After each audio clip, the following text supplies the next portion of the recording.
D'où nous nous trouvons, le Soleil semble très calme et paisible, mais comme les êtres humains, et tous les êtres vivants de la planète d'ailleurs, le Soleil possède ses propres phases et entre parfois en activité. Les conséquences sont bien plus importantes et chaotiques lorsque le Soleil devient hyperactif. Zoomons pour voir ce qui se passe là-haut. L'une des façons de mesurer l'activité de notre étoile est de compter les taches solaires à sa surface. Les taches solaires sont des zones sombres qui se forment lorsque le champ magnétique du Soleil est soumis à une forte activité. C'est simple, plus il y a de taches solaires, plus l'activité du Soleil est intense. Et il semble que le Soleil ait fait la fête comme jamais ces derniers temps. Le nombre de taches solaires observées par les scientifiques est le plus élevé observé depuis près de 21 ans. En juin, 163 taches solaires sont apparues à la surface du Soleil. La dernière fois qu'autant de zones sombres ont été dénombrées sur le Soleil, c'était en septembre 2002, avec 187 taches. Oh, il semblerait que cette fête chaotique se rapproche doucement de son point maximal, ce que l'on appelle le maximum solaire. Comment tout cela se produit-il ? Le champ magnétique du Soleil est puissant et organisé d'une certaine manière. Néanmoins, comme nous l'avons dit précédemment, il arrive parfois que tout s'en mêle, un peu comme une boule d'élastique, qui se retient tous enrôles ensemble, très étroitement. Lors de ces périodes, cela signifie que le plasma s'emballe, éclate et forme des boules. On les appelle éruptions solaires et éjections de masse coronale, EMC. Ces balles de plasma produites dans la couronne solaire, atmosphère externe du Soleil. Puis, à un moment donné, au moment où l'activité du cycle solaire atteint un pic, le champ magnétique change de polarité. Le pôle nord et le pôle sud de l'astre s'intervertissent. Tout cela se produit tous les 11 ans, ou à peu près. Ainsi, lorsque le Soleil entre dans cette phase où il devient très actif, il projette des bulles de plasma chaudes, taches sombres aussi grandes que des planètes, et libère de puissantes éruptions d'énergie et de radiation. Lorsque l'activité du Soleil devient de plus en plus intense, il se passe quelque chose de fascinant. Une proéminence de la couronne polaire, PCP, phénomène parfois appelé cascade de plasma. Il s'agit d'une mini-éruption de plasma qui se déclenche sur le Soleil et qui semble vouloir fuir, mais le champ magnétique du Soleil l'attire avant qu'elle ne puisse s'échapper dans l'espace. Cette cascade de plasma est vraiment spectaculaire. Elle peut s'élever jusqu'à 32 000 km au-dessus de la surface. C'est comme si vous empiliez 8 terres l'une sur l'autre. Ensuite, il y a ce qu'on appelle un vortex polaire. Il s'agit d'un gigantesque halo de plasma qui tourne très rapidement autour du pôle nord du Soleil. Ce tourbillon se forme lorsqu'un grand filament de plasma se détache et tourne avant de retomber vers la surface, un peu comme une cascade de plasma. Les scientifiques ne savaient pas pourquoi ce plasma reste si longtemps au-dessus de la surface du Soleil. Parmi les exemples d'éjection de masse les plus intéressants, il convient de citer une EMC géante en forme de papillon en mars de cette année. La forme inhabituelle détectée s'explique par le fait qu'elle a explosé du côté du Soleil que nous ne pouvions pas voir, de sorte qu'il était impossible de bien observer et d'en mesurer pleinement la force. Heureusement, le plasma n'a pas explosé dans notre direction, mais il pourrait avoir légèrement heurté Mercure et projeté des poussières et des gaz, car Mercure possède un faible champ magnétique. Tout cela semble fascinant, mais ce n'est pas réellement une bonne nouvelle pour nous. À cause de tout cela, nous pourrions connaître des tempêtes solaires plus intenses, qui sont susceptibles, elles aussi, de provoquer des tempêtes géomagnétiques sur Terre. Les tempêtes géomagnétiques n'ont pas que le nom d'alarmantes, elles le sont vraiment. Elles créent le chaos et perturbent le champ magnétique de notre planète. Les orages géomagnétiques peuvent donner lieu à des magnifiques aurores boreales. C'est vrai, mais nous préférerions tous profiter des aurores boreales dans des conditions normales, ou nous contenter d'un bon vieux coucher de soleil au-dessus de l'océan. Heureusement, toutes les tempêtes solaires ne toucheront nécessairement la Terre, même si elles sont plus nombreuses. Pour atteindre notre planète, elles doivent être orientées dans la bonne direction, et au bon moment. Cela dit, si cela se produisait, la tempête pourrait ioniser la haute atmosphère et on pourrait dire au revoir à la communication. Cela pourrait en effet provoquer des pannes temporaires pour des systèmes tels que le GPS et la radio, ce qui n'est pas nécessairement un gros problème en soi, mais qui pourrait s'avérer très dangereux s'il se produisait au mauvais moment, comme lors d'un tsunami ou d'un tremblement de terre. Les tempêtes peuvent également endommager les infrastructures électriques, telles que les lignes ferroviaires et les réseaux électriques. Si vous prenez l'avion à ce moment-là, vous risquez d'être exposé à des niveaux de radiation plus élevés. On ne sait pas encore exactement quel serait le danger pour vous, mais cela pourrait être un problème sérieux pour les astronautes dans l'espace. Lorsque les tempêtes solaires perturbent le champ magnétique, cela peut affecter les migrations de certains animaux, comme les tortues de mer, les baleines et les oiseaux. Étant donné que tout dans le règne animal suit généralement l'ordre naturel des choses, qui sait comment ces animaux traverseraient ou même survivraient à de tels changements. Et lorsque le Soleil est au maximum de son activité, les satellites dans l'espace sont également en difficulté. Nous avons plus de satellites dans l'espace que jamais auparavant. Or, lorsque l'atmosphère externe devient plus dense à cause de tous ces changements, les satellites peuvent être poussés dans différentes directions, risquant de s'écraser les uns contre les autres, ou même retomber sur Terre. Ces phénomènes n'y sont cool que dans les films avec des super-héros qui peuvent faire face à ce genre de problème. Espérons donc que nous éviterons une tempête solaire de grande ampleur, comme celle de Carrington. L'histoire est similaire aux autres. En août 1959, les astronomes du monde entier ont constaté que le nombre de taches solaires ne cessait d'augmenter. Parmi eux, un homme nommé Richard Carrington en faisait partie. Début septembre, il était en train de dessiner les taches solaires quand, soudain, il a été aveuglé par un éclair de lumière. Cela a duré environ 5 minutes, mais c'était spectaculaire. Il l'a décrit plus tard comme une éruption de lumière blanche. Il s'agissait d'une très forte éjection de masse coronale, EMC. Bien que cela prenne habituellement des jours, en seulement 17 heures et 6 minutes, cette tempête a traversé la longue distance qui sépare le Soleil de notre planète, 90 millions de kilomètres, et s'est déchaînée sur nous. Et quand la tempête a commencé, les machines télégraphiques du monde entier ont produit des étincelles. Les opérateurs ont reçu des chocs électriques et le papier a même pris feu. Les gens étaient vraiment effrayés et désorientés parce qu'ils n'avaient jamais vu un ciel aussi clair auparavant. Certains ont même cru que c'était la fin du monde.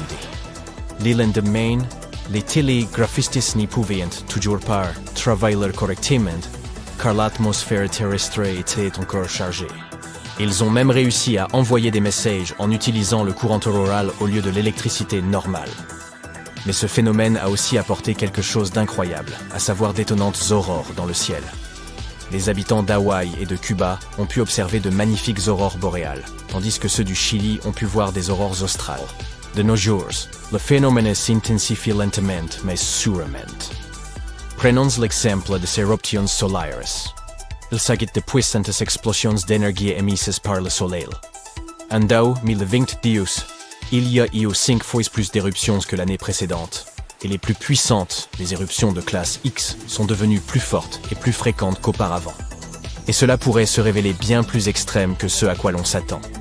De plus, il est probable que ça commence un peu plus tôt que prévu. Les scientifiques ont d'abord pensé que le pic se produirait en 2025, mais il semblerait que cela pourrait advenir même fin 2023. Si une tempête solaire nous frappait directement, nous ne pourrons pas nous protéger complètement, mais nous pourrions tout de même prendre certaines mesures, comme faire garder les avions au sol, ajuster les trajectoires des satellites dans l'espace et protéger les infrastructures vulnérables. Pour ce faire, nous avons besoin de meilleures prévisions météorologiques solaires afin de nous préparer au pire. Tout cela peut sembler de mauvais augure à première vue, mais ne vous inquiétez pas. Les éruptions solaires ne détruiront pas notre planète. Elles envoient des matériaux solaires chargés d'énergie vers nous à des vitesses assez élevées. C'est un fait. Mais nous ne serions pas complètement perdus si ces phénomènes nous touchaient. Notre planète ne nous laisserait pas sans protection. Notre atmosphère et notre champ magnétique nous protégeraient encore relativement bien. Notre épaisse atmosphère fait office de bouclier qui bloque les radiations susceptibles de nous nuire.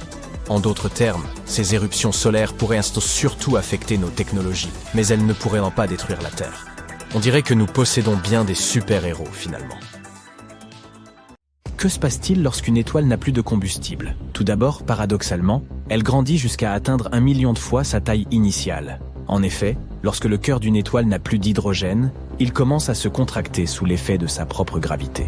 Mais la fusion de l'hydrogène se poursuit dans les couches supérieures. En se contractant, le cœur se réchauffe. Les couches supérieures de l'étoile chauffent également et se dilatent. La taille de l'étoile augmente. À mesure que l'étoile grandit, elle engloutit toute la matière environnante, même ses propres planètes. Les astronomes ont pu observer des étoiles juste avant ou juste après qu'elles aient avalé des planètes. Mais jusqu'à récemment, Ils n'avaient jamais vu le processus lui-même. Des chercheurs de plusieurs universités ont annoncé que, pour la première fois dans l'histoire, ils avaient observé une étoile en train d'avaler une planète. Et cet événement tragique ne s'est pas produit dans une galaxie lointaine, mais dans notre propre Voie lactée, à quelques 12 000 années-lumière de nous. Des astronomes avaient repéré l'explosion d'une étoile dont la masse était de 0,8 à 1,5 fois celle de notre Soleil, près de la constellation de l'Aigle. En l'espace de 10 jours, l'étoile était devenue 100 fois plus brillante qu'avant, puis elle s'était éteinte rapidement. Plus intéressant encore, cet éclair avait été suivi d'un signal plus long et plus froid que le premier. Cette combinaison ne pouvait signifier qu'une chose: l'étoile avait englouti une planète proche. De quelle planète s'agissait-il? Les astronomes estiment qu'il pourrait s'agir d'un monde en ébullition, dont la masse serait de 1 à 10 fois celle de Jupiter. On appelle de telles planètes des Jupiters chauds. Il s'agit d'exoplanètes géantes, semblables aux Jupiters de notre système solaire, mais dont l'orbite autour de leur étoile dure moins de 10 jours. La planète dont il est question ici s'était progressivement rapprochée de l'étoile moribonde jusqu'à être attirée dans son atmosphère et, finalement, vers son cœur. Cette grande fête galactique date d'il y a 10 ou 15 000 ans, alors que l'étoile était âgée d'environ 10 milliards d'années. En raison de cet âge respectable, l'engloutissement lui-même a eu lieu à la vitesse de l'éclair. D'un seul coup, alors que généralement, les Jupiters chauds se font lentement grignoter par leur étoile.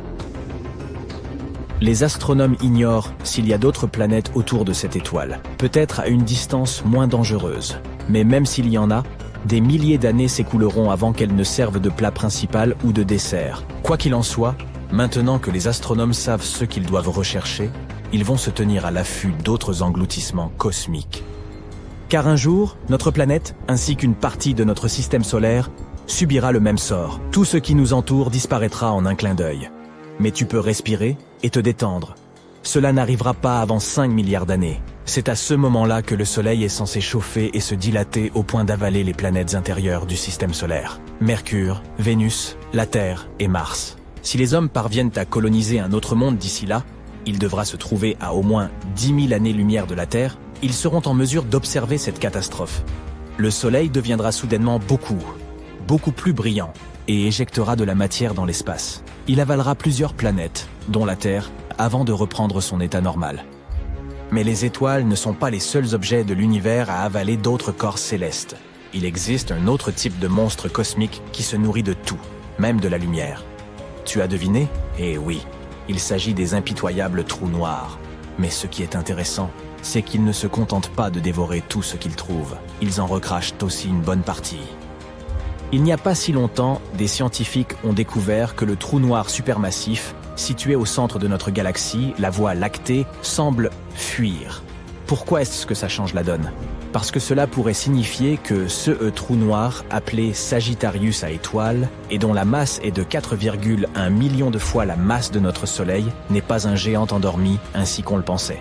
Il est peut-être encore actif, et cette fuite pourrait être un hoquet du trou noir lorsque celui-ci avale des nuages de gaz. Pendant leurs recherches, les astronomes se sont servis du télescope spatial Hubble. Il leur a permis de repérer un jet semblable à une flamme de chalumeau. Il s'enfonçait dans les nuages d'hydrogène au centre de notre galaxie. Ce jet semblait cracher du gaz comme un tuyau d'arrosage qu'on pointerait sur un tas de sable. Ce phénomène se produit souvent autour des trous noirs actifs qui s'entourent de divers matériaux grâce à leur immense force gravitationnelle. Une partie de cette matière pénètre dans le trou noir, mais une petite partie se voit emporter vers l'extérieur par de puissants champs magnétiques. Les recherches suggèrent que lorsqu'un nuage de gaz géant s'approche trop près d'un trou noir supermassif, il se fait avaler. Et le trou noir éructe ensuite des mini-jets de matière. Les bulles de Fermi pourraient être le résultat d'éructations ayant eu lieu il y a environ 2 à 4 millions d'années. Mais récemment, les scientifiques ont découvert une autre bulle de gaz chaud géante. Elle suivait la trajectoire du jet sur 35 années-lumière ou plus en partant du trou noir. Les astronomes pensent que ce jet a pu pénétrer dans cette bulle de gaz et la dilater. Mais voici quelque chose d'encore plus effrayant. Il semblerait que certains trous noirs se dévorent les uns les autres. Enfin, en quelque sorte. Pour l'instant, ils essaient de partager leur repas. Mais qui sait ce qui se passera dans un avenir proche? Je vais tout te raconter en détail. des astronomes ont repéré 2 trous noirs supermassifs en train de se régaler de la matière de 2 galaxies en fusion dans l'espace lointain. Ces géants ont été localisés à l'aide du grand réseau d'antennes millimétriques-submillimétriques de l'Atacama, ALMA en abrégé. Ces télescopes se trouvent dans le désert d'Atacama, au nord du Chili.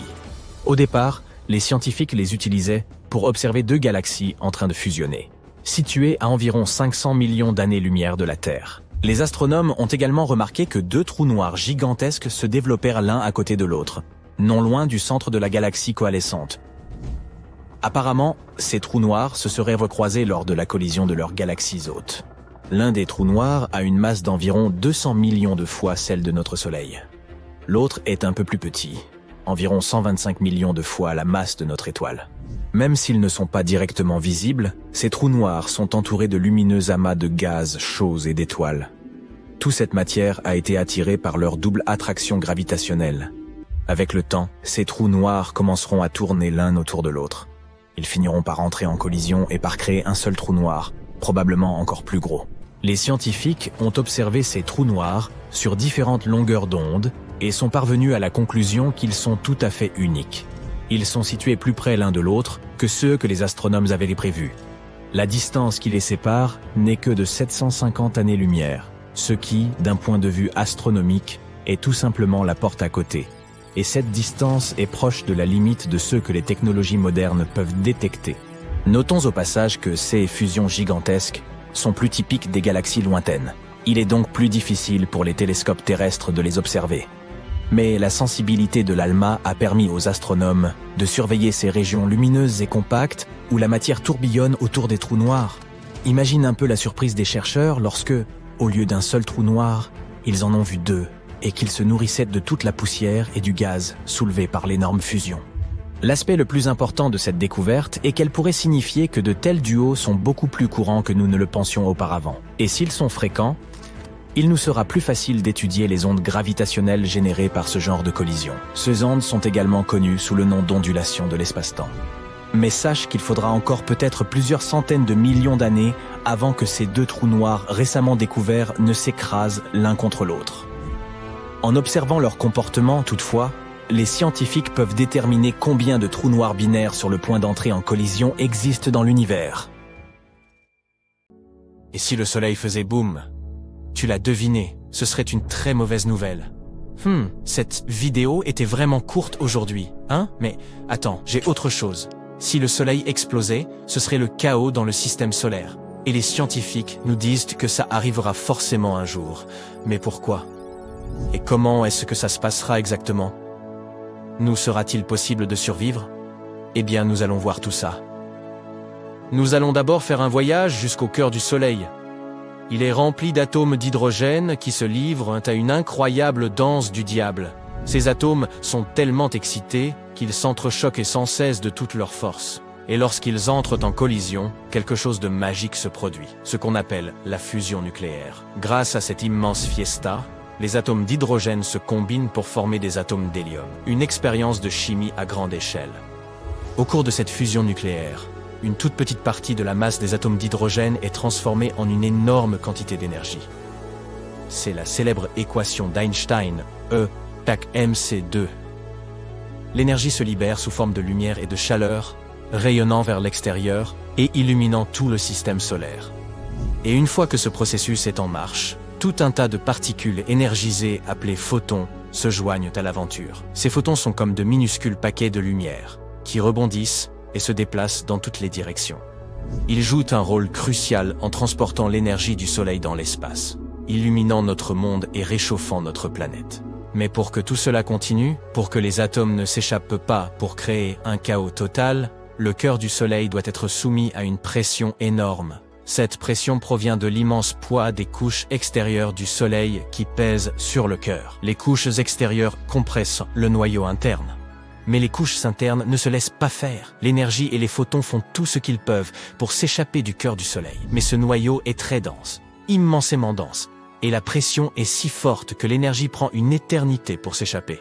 Elle rebondit, est absorbée et réémise par d'autres particules. Finalement, au bout d'un long moment, elle atteint la surface du Soleil et s'envole dans l'espace pour nous parvenir sous forme de lumière.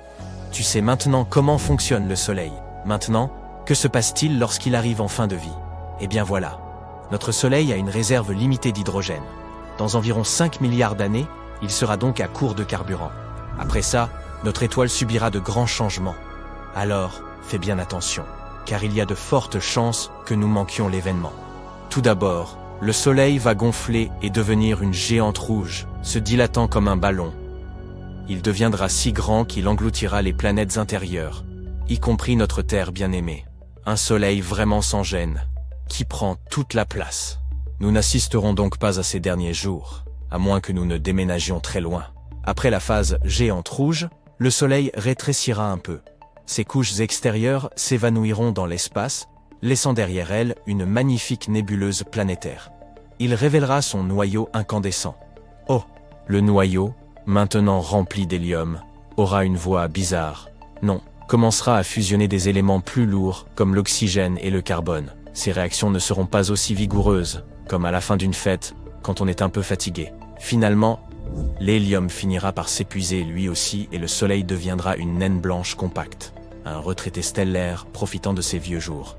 Les scientifiques estiment qu'il reste au Soleil environ 7 à 8 milliards d'années avant qu'il n'éteigne ses lumières.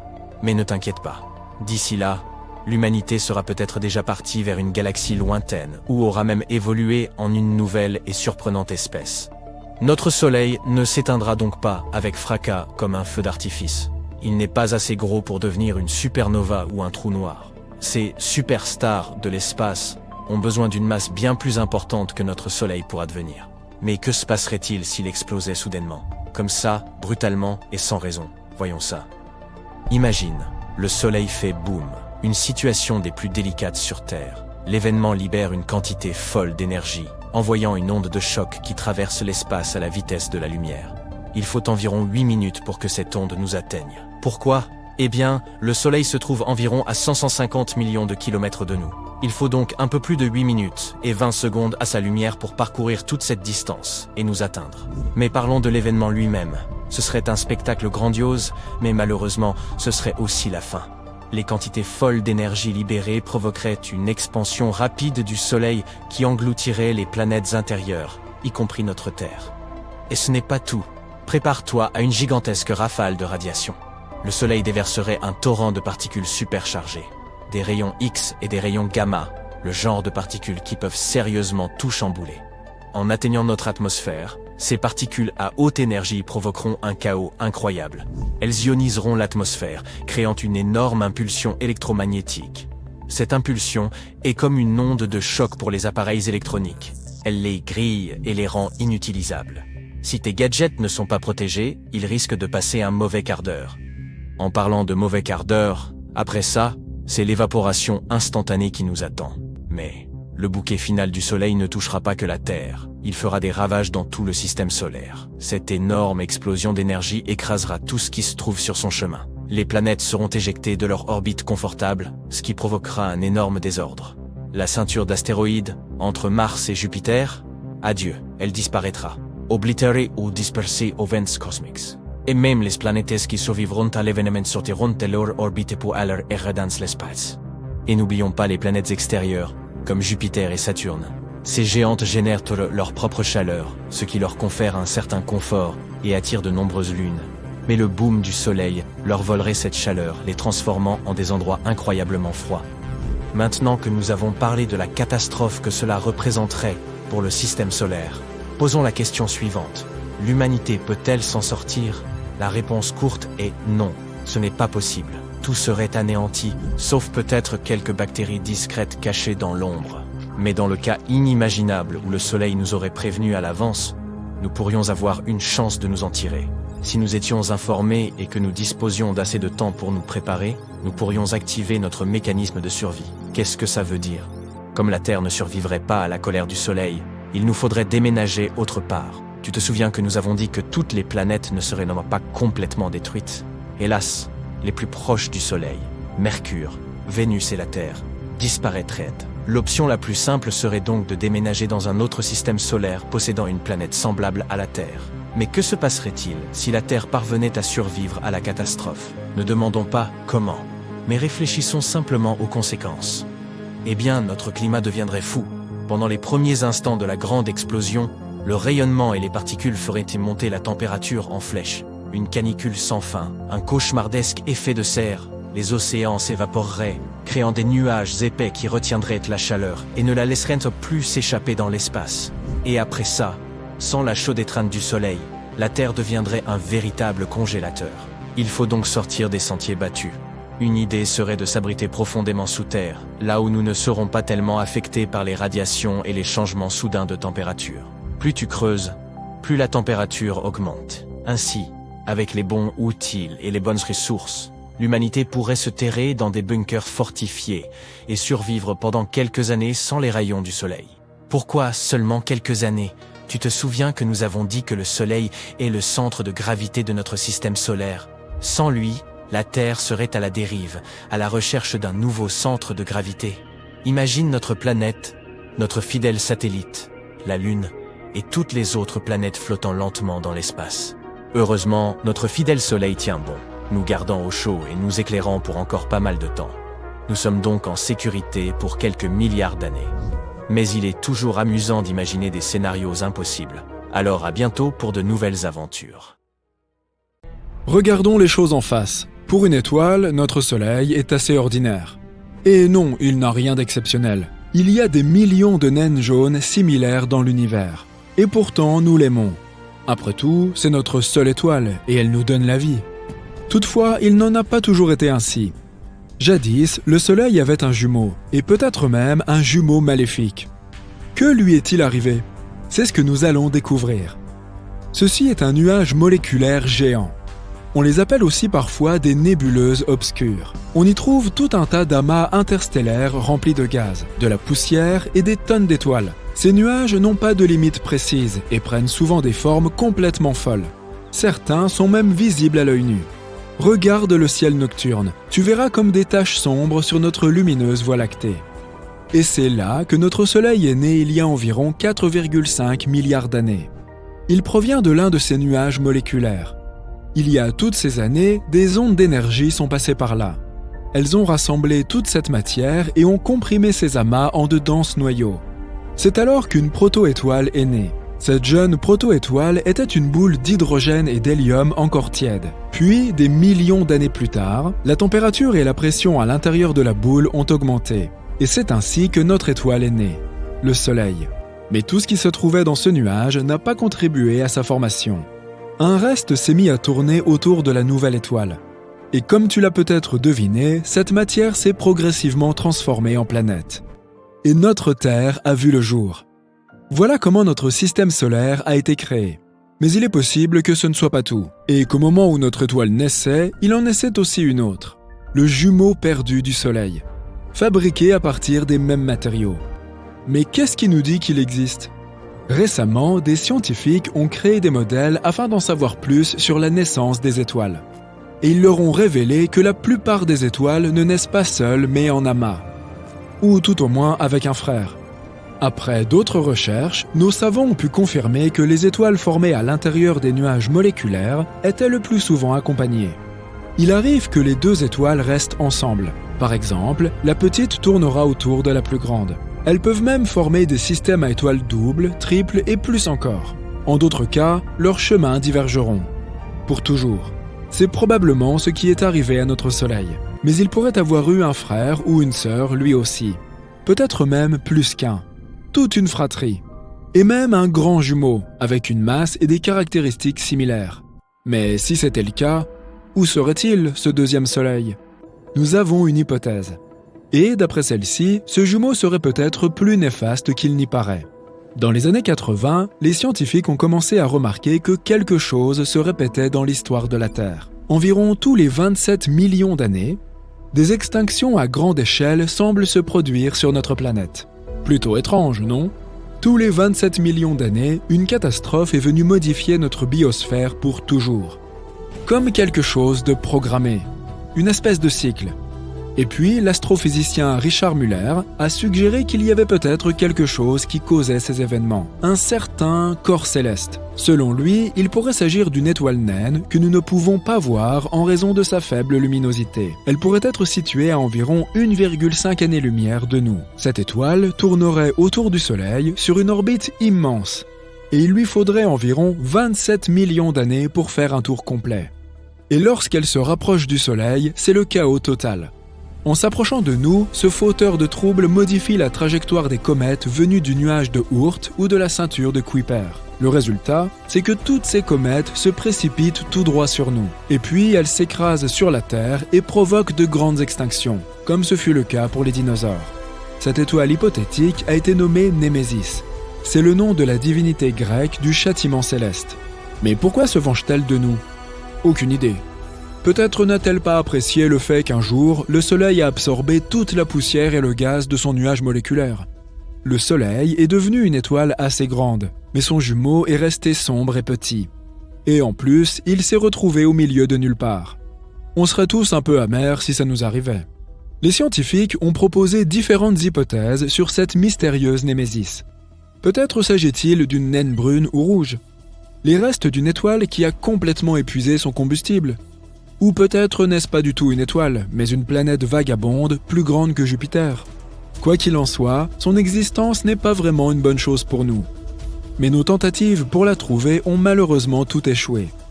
À l'heure actuelle, nous n'en avons encore trouvé aucune trace. Des études récentes ont remis en question la théorie des extinctions régulières. Si tu examines de près les archives fossiles, tu remarqueras que ces catastrophes se sont produites au hasard et non pas selon un calendrier précis. Maintenant, les scientifiques doutent que Némésis existe réellement. Ils disent aussi qu'une étoile se déplaçant avec une telle orbite serait très instable. Il est donc très peu probable qu'elle ait pu survivre aussi longtemps. Mais malgré cette absence de preuves, Némésis est devenue assez célèbre en ligne. De nombreux journalistes et blogueurs la mentionnent encore dans différents contextes. Ils aiment lui imputer la responsabilité de toutes nos catastrophes, comme les chutes d'astéroïdes, les tsunamis, etc. Et du coup, toute cette histoire ressemble maintenant à une légende urbaine. Mais n'oublions pas un détail important. Même si Némésis elle-même n'existe pas, cela ne veut pas dire que le Soleil n'a jamais eu de jumeaux. Tout d'abord, rien de ce dont nous avons parlé au début n'a été réfuté. La plupart des étoiles ne naissent pas seules. La probabilité que notre Soleil ait lui aussi un frère est toujours très élevée. Deuxièmement, des preuves de l'existence de ce jumeau perdu pourraient bien exister. Quelque part dans le nuage de Oort qui est situé à la frontière extérieure de notre système solaire. Il est composé de nombreuses comètes et d'autres gros rochers. Et les scientifiques pensent que ce nuage conserve tous les fragments qui n'ont pas été intégrés à notre système solaire au moment de sa naissance. C'est comme un immense musée de notre passé. Donc, dans ce nuage, les scientifiques ont remarqué quelque chose d'intéressant. En gros, cette région semble être trop lourde. Et nos données ne correspondent pas à ce que nous croyons savoir de la formation du système solaire. S'il est si lourd, c'est qu'il contient quelque chose que nous ignorons encore. Notre équation contient donc encore plusieurs inconnus.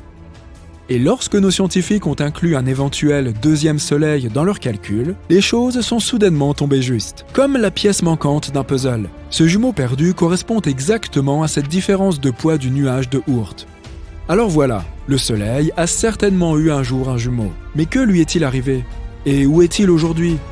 Malheureusement, cette étoile est sans doute déjà très loin. Probablement après leur naissance, le Soleil et son frère ont passé quelques millions d'années ensemble. Puis ils ont dû se séparer pour toujours. Maintenant, ce jumeau pourrait se trouver à des centaines d'années-lumière de nous. Il pourrait être n'importe où dans la Voie lactée. En théorie, nous pourrions le retrouver, mais ce serait assez difficile. Car il nous faudrait examiner toutes les étoiles similaires à notre Soleil, ayant à peu près le même âge, et ce dans toute la Voie lactée. Et même si nous dressions la liste de ces étoiles, que ferions-nous ensuite ? Nous n'aurions aucun moyen de savoir lequel de ces soleils est né du même nuage que notre astre. Ce jumeau restera donc très probablement perdu pour toujours, et notre Soleil restera à jamais solitaire. Quelle triste histoire.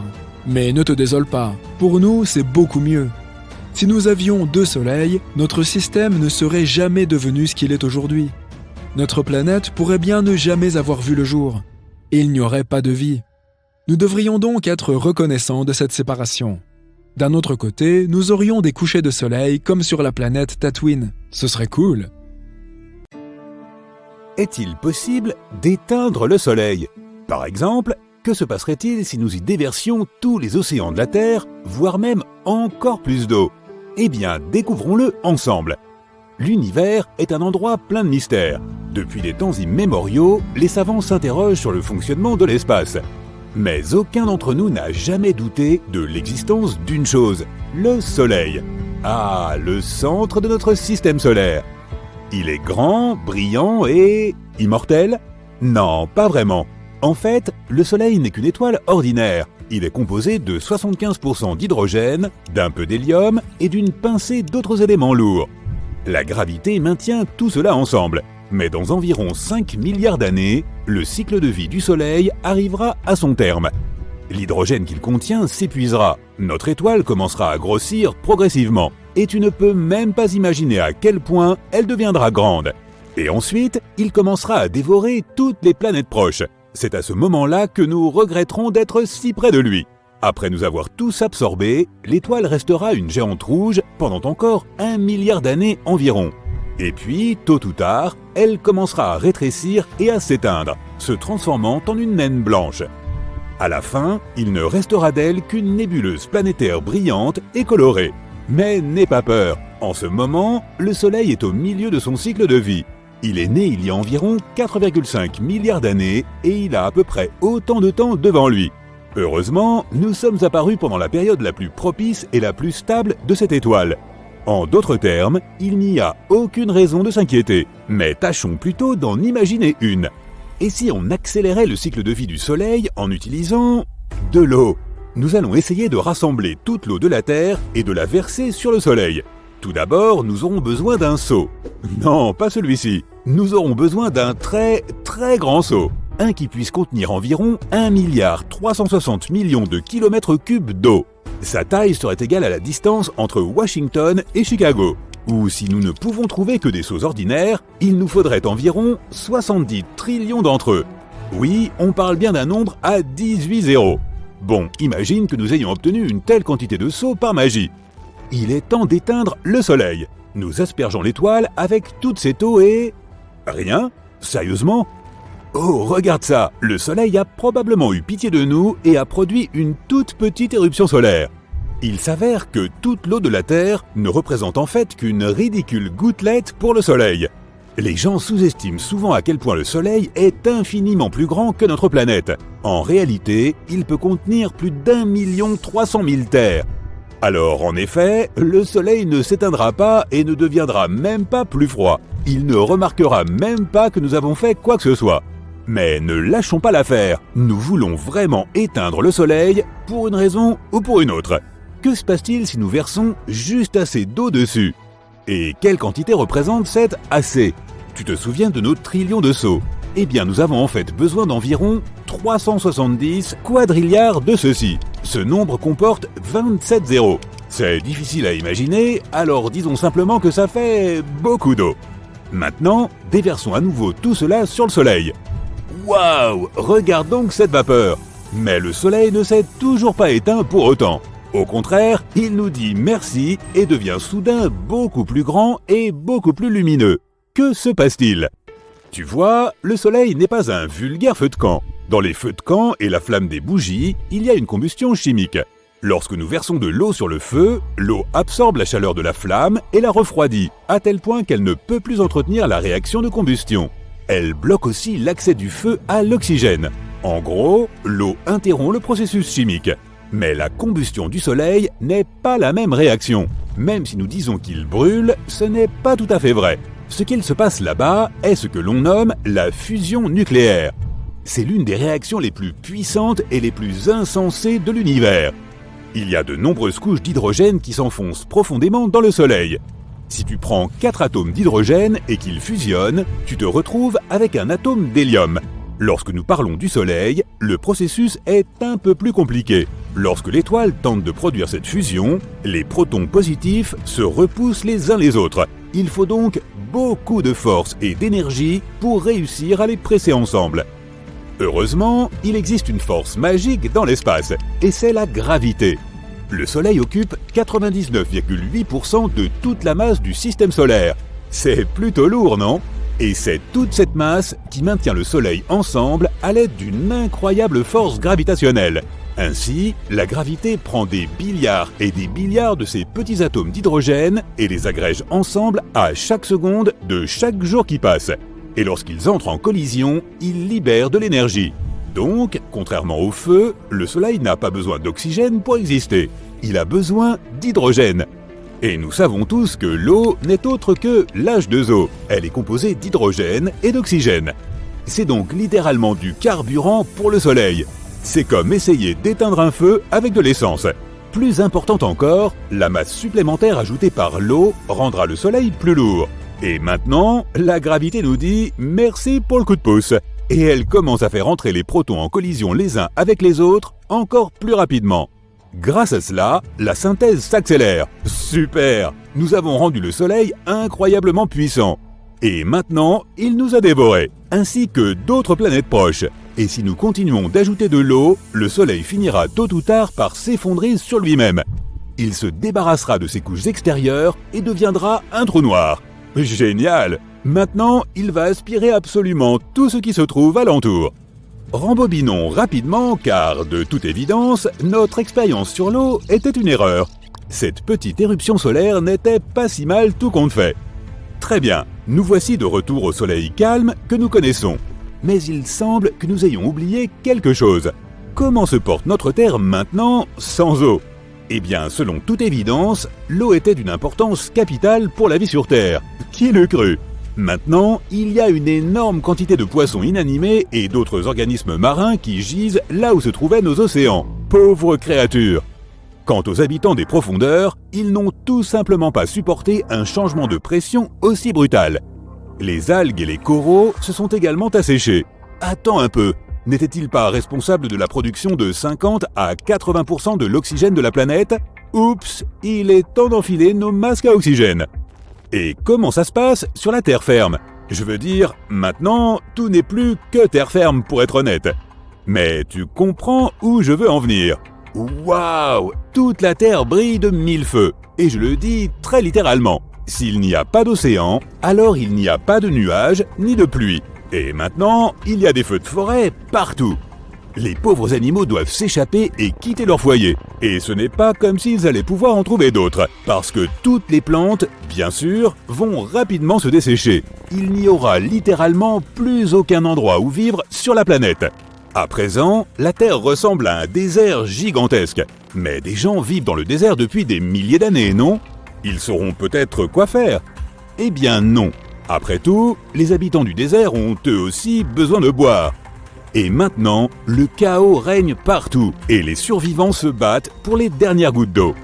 Si tant est qu'il y a des survivants, à vrai dire, peu importe qu'ils se battent pour les dernières ressources, leur sort est déjà scellé.